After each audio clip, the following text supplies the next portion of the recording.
Back in the before times when it came to the Marvel Studios brand and what they were doing when they had to fight Marvel TV for rights of characters, there was the idea of Marvel one-shots. Marvel Studios was going to try to expand the world on the Marvel Studios side of things with short stories, aka the one-shots, and introduce us to new characters and concepts that could potentially pay off down the road or bring these characters into the MC first.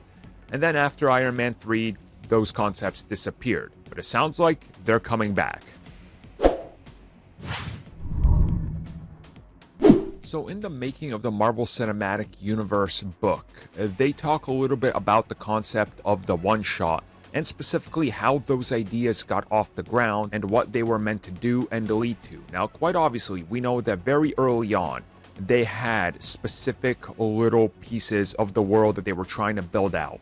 For example, when they wanted to deal with Thunderbolt Ross recruiting for a team, well, we got one-shots that explained this, like the consultant, for example. And then the Avengers came with what was more or less a pilot or a pitch for an Agents of S.H.I.E.L.D. series, and so forth. They would continue to explore this for a little bit of time, and then they would go away. Well, in the book, we do learn that this is something that Marvel Studios did not want to stop producing, but unfortunately things got in the way. And in the book, they talk with Lois D'Esposito, who talks about Taika wanted to do a one-shot about Team Thor that was sort of a more comedic thing.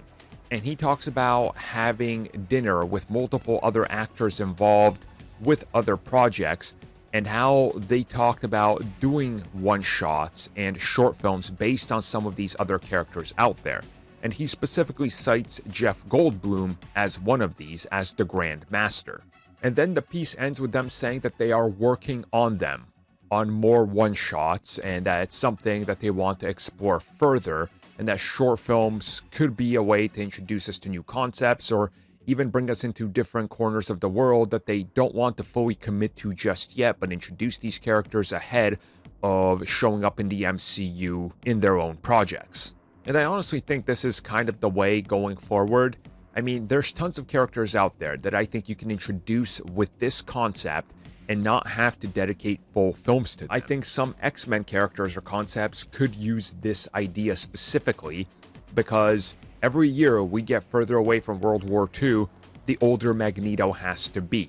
So you have to be careful with what you're doing and how you're going to frame it, or even if you're going to set him as a survivor of that war, if you're going to do something else or mess with time or how they age, you could probably explain that in a short film, or at least how they're going to build up these characters. So I think there's a lot here to take in regards to how they're going to explore this and what they say in the book.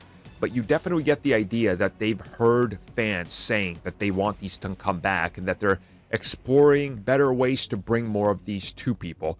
I honestly would not be surprised if they start doing something like this based on Disney Plus characters, just to get the word out there. A little 5-minute one-shot before a film starts that gets you to know the character, what their world is like, and then includes like a trailer for a Disney Plus series. Just to get people to go, oh, maybe I should watch that. It seems kind of cool and important, right? Like, I think that would work.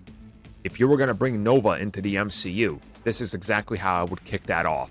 A little short one-shot, let people know it's coming, and then explore how the Novas came to be in other films, and then go from there with a solo project.